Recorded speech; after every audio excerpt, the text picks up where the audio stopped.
Welcome to Stories Podcast. I'm your host, Amanda Weldin.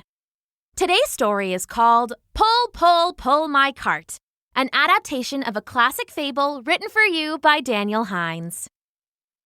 Thanks! Enjoy the episode! Pull, pull, pull my cart.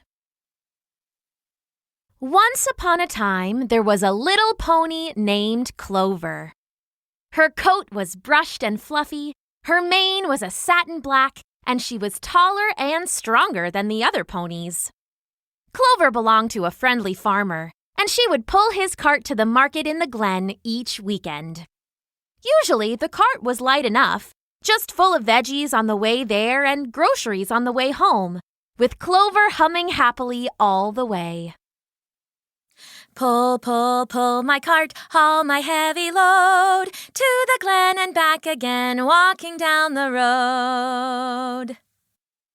One morning in late fall, the cart was extra heavy. It was the last harvest before winter, and the cart was overflowing with bright orange pumpkins and sunny yellow squash and clean green gourds and crunchy munchy carrots with little oval onions filling all the space in between. The cart's wheels dug into the autumn mud and seemed to groan with the weight of the load.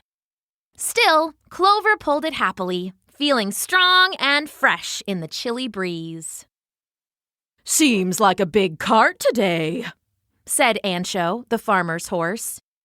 He always came with Clover to the market, but he never helped pull the cart. The farmer had tried once, but Ancho had been so dramatic about it that he hadn't ever tried the horse again.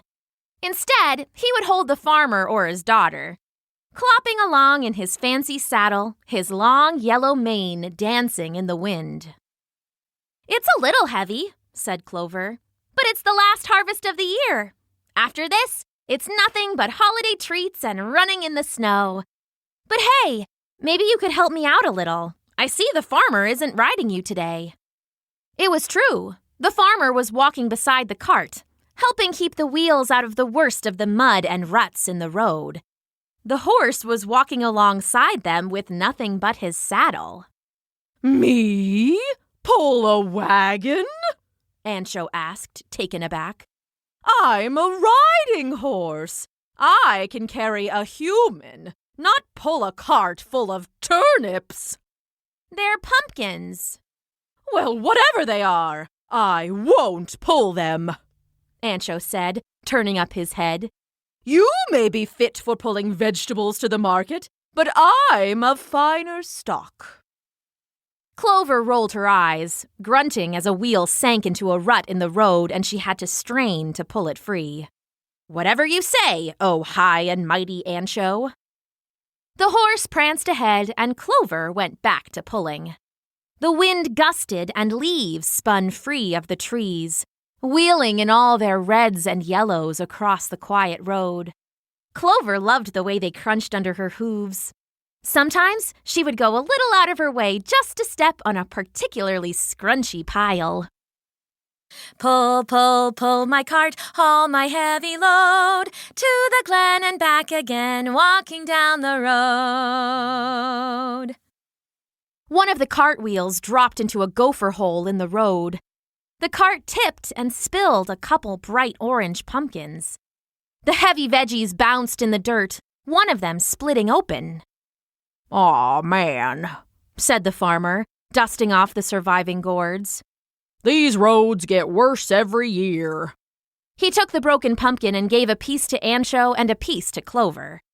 The horse and pony gobbled up the treat happily and then started on down the road again. Well, they tried to, but Clover couldn't seem to get the wheel out of the gopher hole. The farmer got behind the cart and pushed while the pony pulled, and Ancho looked on impatiently. "Oh, come on now," he said. "How hard can it be? Just quit being lazy and pull it out of the hole." You know," Clover grunted, "you could just help out. You're like twice the size of me." Ancho laughed. "Oh, don't be ridiculous. Me? Pulling a cart? Come on now, we've been over this. Stubborn nag, said Clover. And then she gave a mighty heave and the cart lurched free of the hole. I did it! About time, Ancho sniffed, and then he pranced ahead again. Good job, girl, said the farmer, giving Clover another piece of pumpkin. Sorry this road is so bad. Last trip of the year, though, I promise. Clover nuzzled him and munched her pumpkin. As soon as she was done, they started off again down the road. They were passing through a wide open field now, and it had been flooded and dried and flooded and dried until the road was so full of deep and mystical whirls and furrows that it looked like a great Nana's face.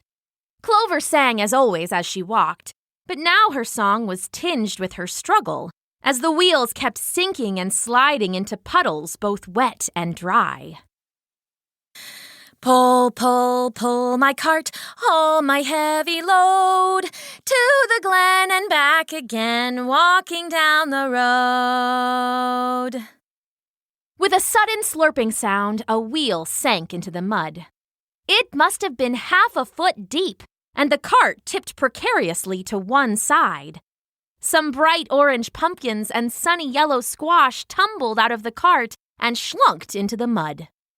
Oh, no, these lousy roads, the farmer said. He started gathering up the fallen veggies while Clover rested, panting. Stuck again? asked Ancho. Yes, obviously, I'm stuck, said Clover. Can you please just help? If we do this together, we'll have no problem at all. As if I'd wade into the mud like that, Ancho sniffed. I'm walking on the edge where it's dry. Maybe you should have tried that. The cart can't go up on the edge. You'd know that if you ever helped. Oh, well, you'd better get it free. The farmer is all finished cleaning up your mess. My mess? My mess? But Ancho was already prancing ahead, keeping each hoof carefully out of the mud puddles. Come on now, Clover, the farmer called from the back of the cart. Let's give it a heave now. He pushed, and Clover pulled, and the wheel held firm in the mud. One more heave. On 3. 1, 2, heave! Clover dug in her muddy hooves and pulled, and finally, with a wet, sucking slurp, the wheel pulled free of the mud and the cart rolled forward. We did it! The farmer called. Yes! Yes, yes, yes! Clover called, still getting her breath back. About time! Said Ancho. Now can we please get on to the market? It would be a lot faster if you helped. I can't hear you, la la la la la! Clover started to grumble, but the farmer came up and fed her a sugar cube and brushed back her mane. Almost there now, he said. Just a little bit longer. Clover nodded, and they started off again down the road. Soon she could see the market in the distance.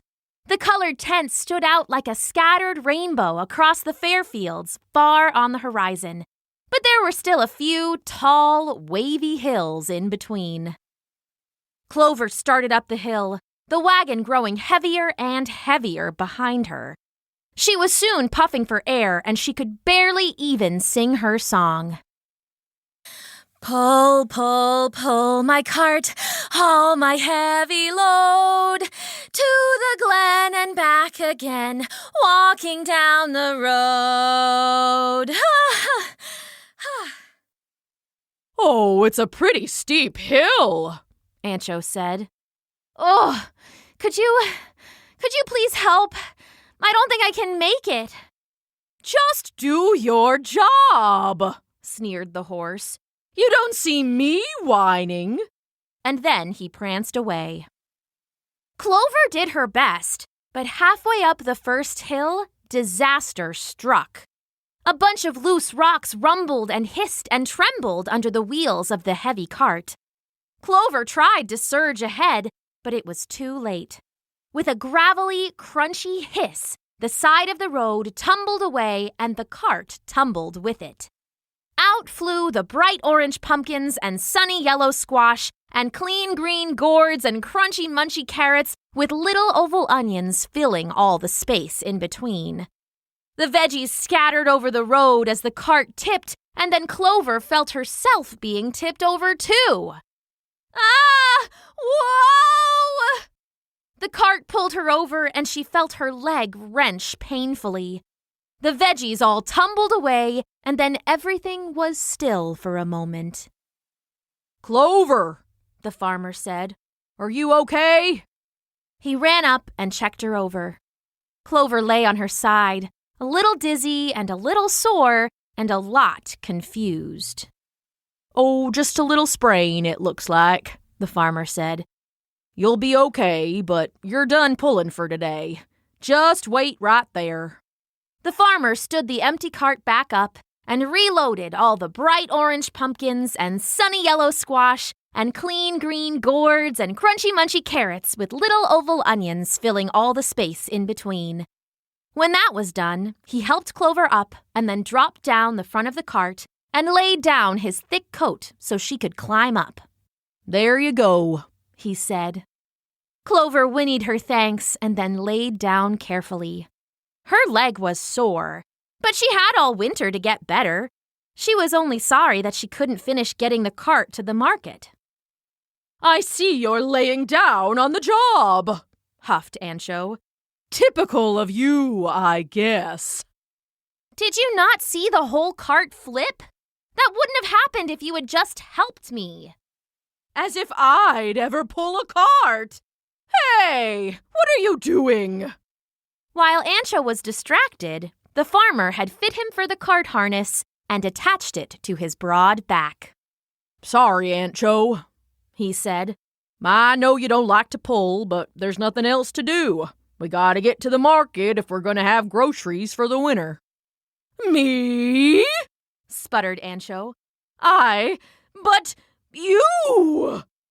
"Don't worry, Ancho," smiled Clover, lounging back dramatically and snuggling in against the farmer's coat. "I'm sure you'll do great."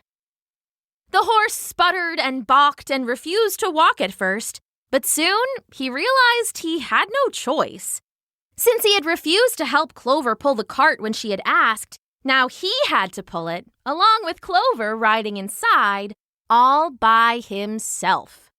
He huffed and puffed his way up and down the hills, and when they finally made it to the market, he had a new appreciation for all the work Clover did.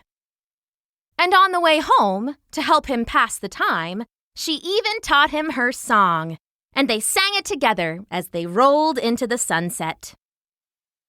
Pull, pull, pull my cart, haul my heavy load, my cart, to the glen and back again, to the glen and back again, walking down the road.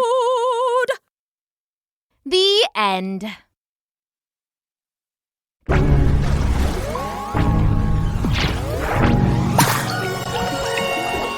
Thanks for listening.